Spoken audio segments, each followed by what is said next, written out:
says anything on the bottom. I think it does. Yep, I think that's just the regulations of how to use a candle. But let me smell it. The smell is kind of, it's that old library, old books smell, with a kind of sweet perfume, and you either love that smell, I think, or you don't. I'm gonna light it anyway. So I've got my lighting contraption. There we go.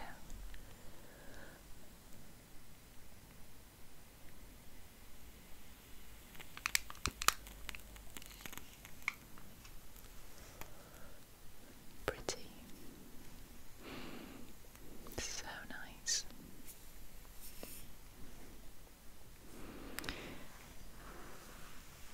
Pop that there. Have a bit more tea.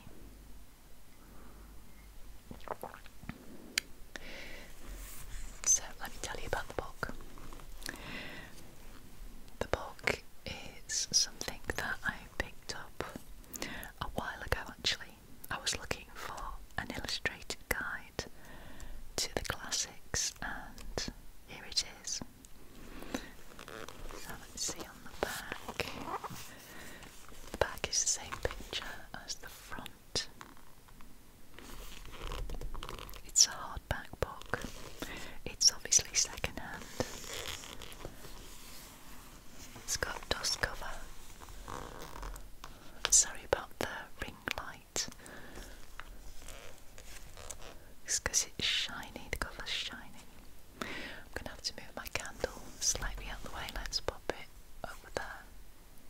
There we go, so you can still see it.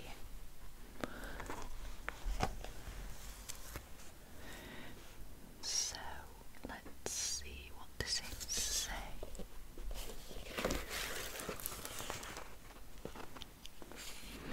With over 200 illustrations in colour and black and white. Throughout recorded history, the peoples of the world have invented stories to explain the great mysteries of nature and to justify the culture in which they live. For the ancient Greeks, the sun rose and set because Phoebus Apollo drove his dazzling chariots daily across the sky. Well, winter came in those months of the year when Persephone, daughter of the earth goddess Demeter, descended into the underworld. Helped or hindered by the gods, human heroes were also the subjects of legendary tales, many of them representing a particular quality. The cunning of Odysseus, for example, the beauty of Helen, or the courage of Antigone. Timeless in their appeal, the Greek myths have continued to fascinate successive generations of writers, artists and sculptors throughout Western Europe. This superb collection is an abridged and illustrated edition of Hope Mongreave's classic myths and legends, including such well-known tales as Theseus and the Minotaur, Perseus and Andromeda, the Tale of Troy and the House of Agamemnon. The ancient myths are brought to life with a vast array of fascinating pictures showing the diverse ways in which the classic heroes have been portrayed over the centuries.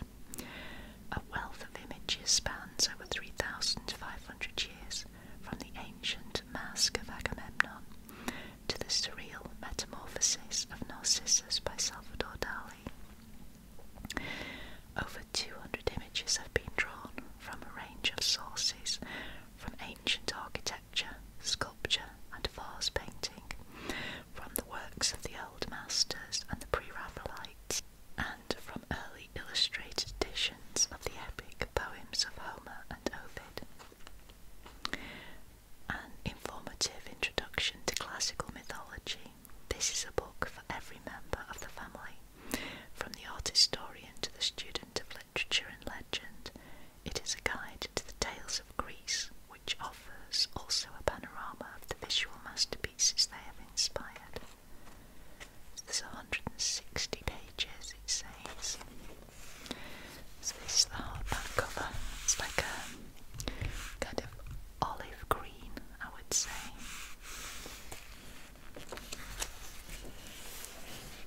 It's a very nice painting on the left hand side there.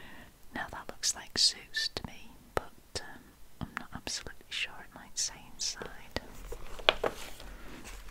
But I really love illustrated books so much. So this book was first published in 1992. Looks like this is a 1995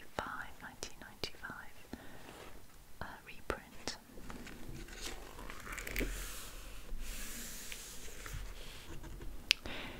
Then we have a contents page.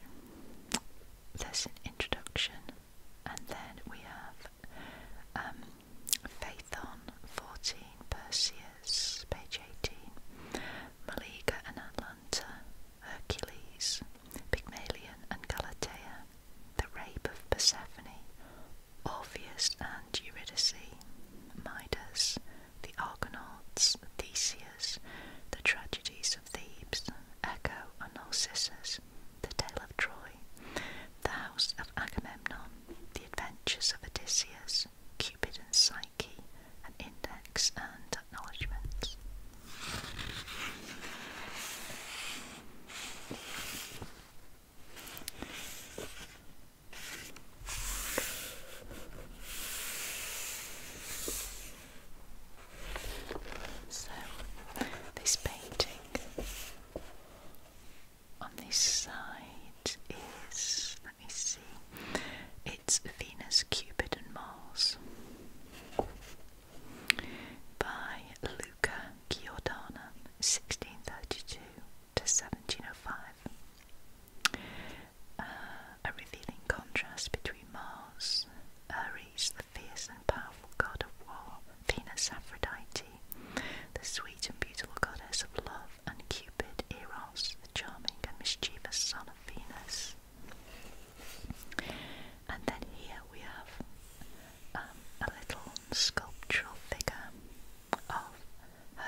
celestial table.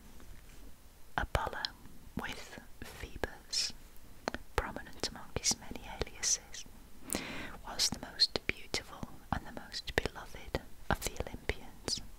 Beside his sister Selene, the moon, he figures as Helios, the sun, and was sometimes also known as Hyperion. He was the son of Zeus and Leto, Latona. He was driven to Delos by the jealousy of Hera, Juno, because of Hera's continuing prosecution of his mother. Apollo was reared by Themis and thrived so well in this setting that at his first taste of nectar and ambrosia he burst his swaddling clothes and stood forth a fully grown youth, demanding the lyre and the silver bow with which he is usually represented. Artemis, or Diana, Apollo's twin sister, also had several aliases. One was the renowned Diana of the Ephesians, whose temple ranked among the seven wonders. Another was the cruel goddess Doris. The Arcadian Artemis was a goddess of hunting and wildlife. She was chaste to a fault, and her fatal jealousy was more easily aroused not by love, but by presumption on the part of mortals.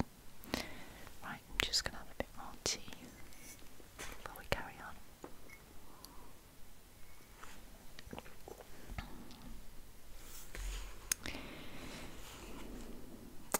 Athena Minerva was another virgin goddess. Her chief title, however, shows her affinity with the city that honoured her with the renowned Parthenon. She is held to have sprung fully grown and armed from the head of her father Zeus.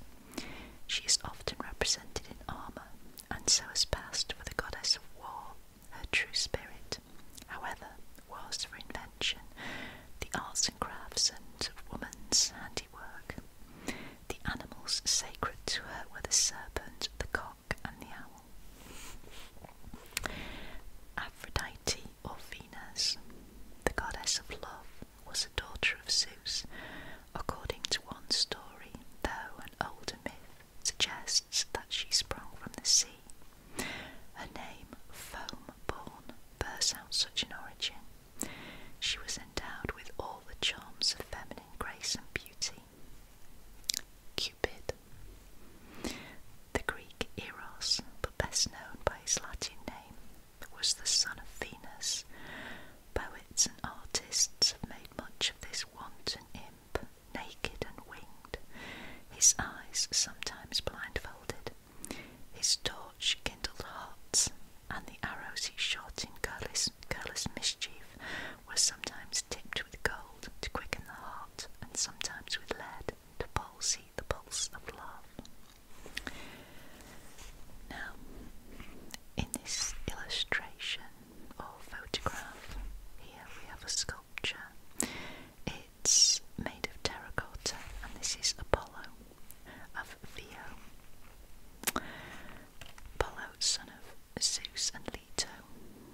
rose to a loftier position at Rome. Hermes, or Mercury, was another son of Zeus. His special function was as messenger and herald of the gods, in which capacity he is represented as a handsome and agile youth, with winged sandals and a broad-brimmed hat, also winged. Hermes came to be looked on as the god of herds, and also of commerce and of theft, a natural enough connection when cattle were the standard of value. He was also the guardian of roads, of clever inventions, of games of chance, and a multitude of other apparently unrelated aspects of daily life. Poseidon, or Neptune, brother of Zeus, was god of the sea, under which he had a marvellous golden palace, its grottos adorned with corals and sea flowers, and lit with a phosphorescent glow. His sceptre was the trident, and he rose forth in a chariot drawn by dolphins, seahorses, or other marine creatures. Pluto, lord of the underworld, king of the dead, was the most dreadful of the gods, conceived as a dark-browned form, seated on an ebony throne, or driving a chariot drawn by coal-black steeds.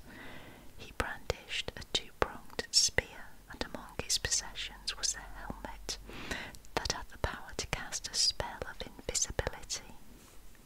Dionysus, or Bacchus, a son of Zeus, was ever youthful, handsome, and effeminate. Clad in a panther skin, he was crowned with fine leaves and great bunches, and carried a wand wreathed with ivy or vines.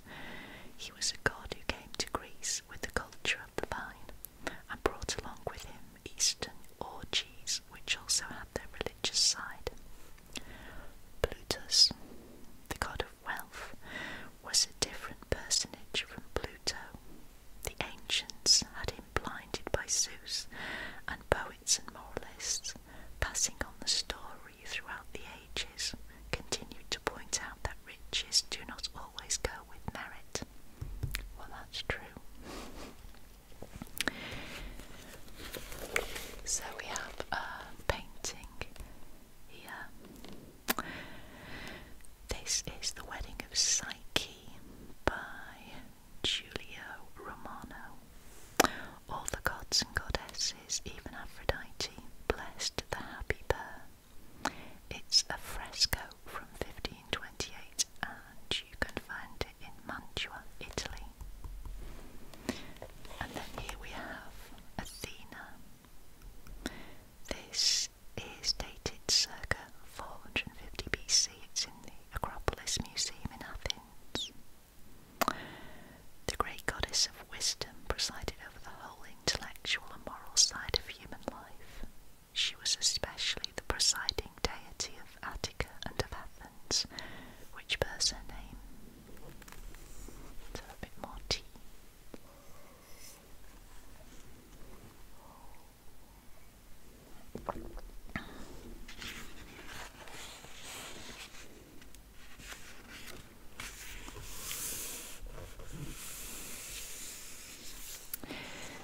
So now it goes on to various pages about the different gods. So let's see what I want to do. I think we'll start. Why don't we start at the beginning? That makes sense. So we will start with Phaethon.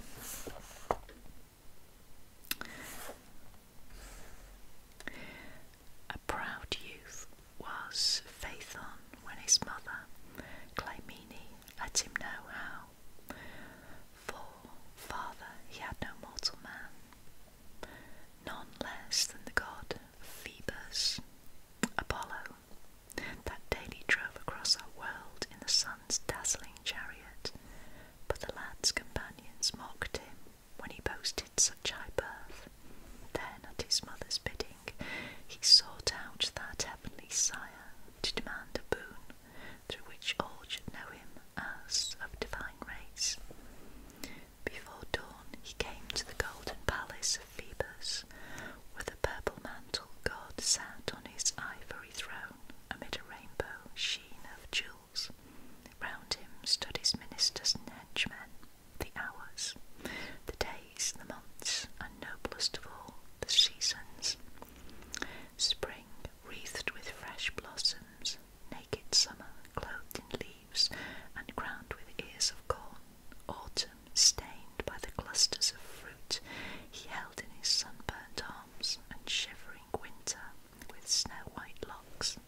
knows not what he would dare. That charge is too great for heedless youth, nay, for any mortal, since not even to the gods may be safely committed. Jupiter himself takes not in hand the reins of the sun's coursers. Among all the sons of Olympus, I alone can stand firm in the burning car, and rule aright its fiery steeds on their steep and toilsome path. Renounce, I beseech thee, such a perilous boon. Ask anything else in heaven or earth, and I again swear by Styx it is thine. But the forward youth, with pouts and entreaties, held fast to his audacious wish, and would not let himself be moved by fatherly counsels. So at last the Lord of the Sun, bound by his oath, was fain to consent, though sorely fearing what would come of trusting such strong steeds to so weak a hand. It was time to be off on that daily journey, for already Aurora began to draw back the rosy curtains of the east, as Phoebus led his son to Vulcan's masterpiece, the golden chariot studded with sparkling gems, all so rich and beautiful that Phaethon's head was turned by his good fortune to be its master for one day. The vanishing of the stars and the fading of the moon's horns were signal to lead out the four coursers of the sun, boring and neighing to show how, full fed with ambrosia and refreshed by the night's rest, they came eager for their accustomed task. While the swift-fingered hours fitted on their clanking bits and harnessed them to the chariot pole, fond Phoebus anointed the youth with a sacred balm that would enable him better to bear the heat of its glowing course. Meanwhile, shining Apollo plied Phaeton with warnings to which his impatient son hardly gave ear. Keep heedfully the straight path marked by fearsome signs of beasts. Beware in going by the horns of the bull and the mouth of the roaring lion, and the far-stretched claws of the scorpion or the crab. Shun the South Pole and the North Pole. Hold the upper arch of the sky from east to west. Safest ever is the middle way. Sink not too far down, lest the earth catch fire. Rise not too high to scorch the face of heaven. Spur the goad, and draw tight the reins, for my horses fly of themselves, and all the labour is to hold them in. Now mount the car, or no, dear son, bethink thee in time. It is not honour, thou shalt win but punishment and destruction. Leave the chariot to me, and be content to watch its course like thy fellow men. Apollo beseeched his son. But already the presumptuous stripling had sprung up to grasp the reins, and when Thetis drew the bar of heaven, he let the chafing horses bound forth, throwing back a hasty word of thanks and farewell to his anxious father. Boldly Phaethon urged that mettlesome team through the morning mists, with the east wind following to sweep him on his proud career. But soon the swiftness took away his breath, while under his light weight the car shook and swayed like a keel without ballast, till his head began to turn, and too soon the fiery coursers felt how their reins were in an unpractised hand. Rearing and starting aside, they left their wonted way. Then all the earth was amazed to see the glorious chariot of the sun.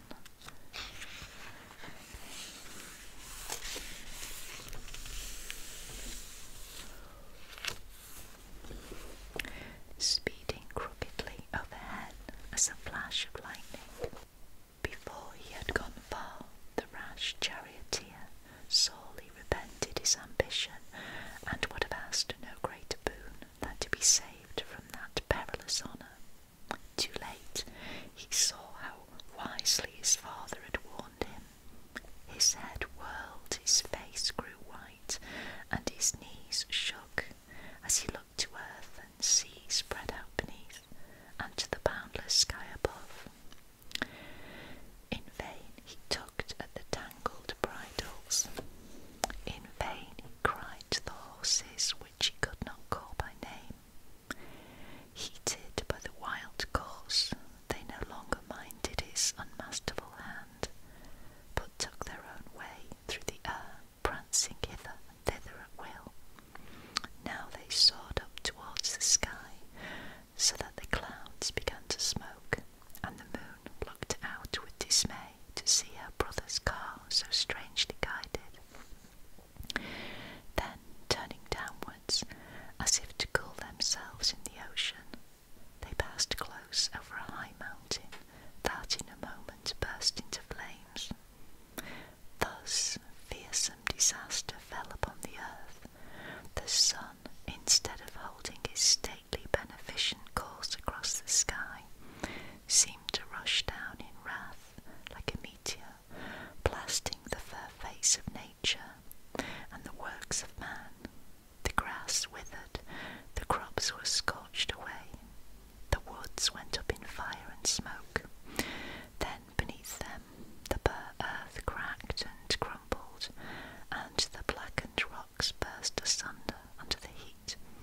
The rivers dried up, or fled back to their hidden fountains. The lakes began to boil.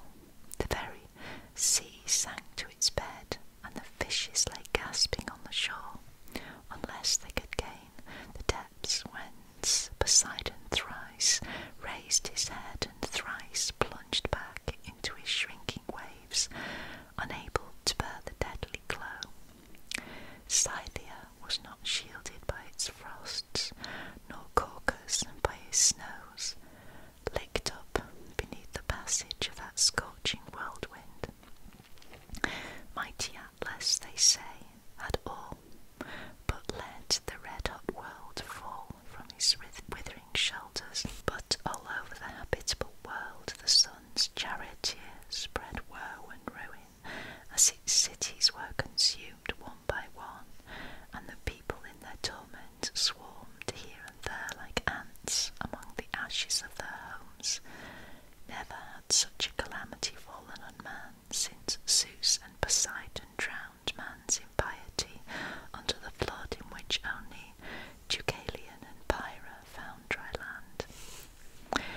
By now the wretched Phaethon had given up hope to check or guide his baleful course, blinded by terror and by the glare spreading beneath him wherever he sped, seared by the heat till he could not stand on the glowing car.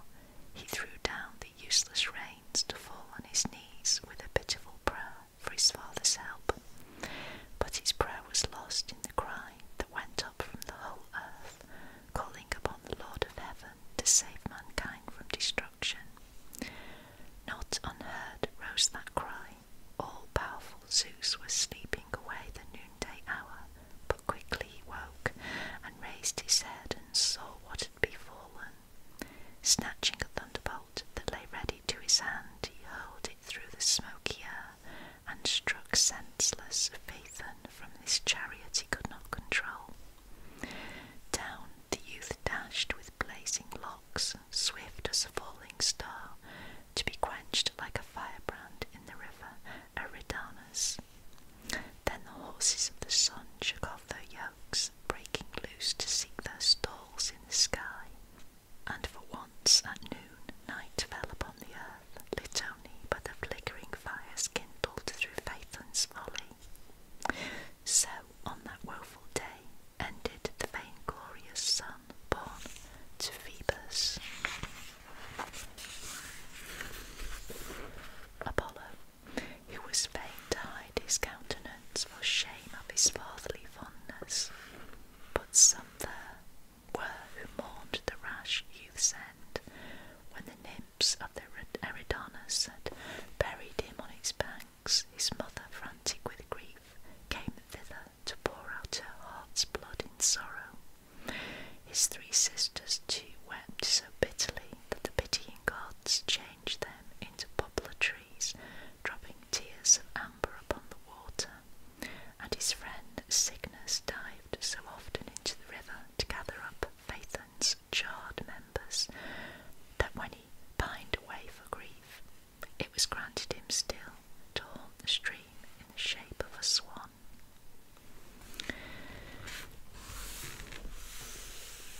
So that was really interesting, apart from, you will have noticed that I actually missed out a sentence, because unfortunately sometimes in older books the language is unacceptable.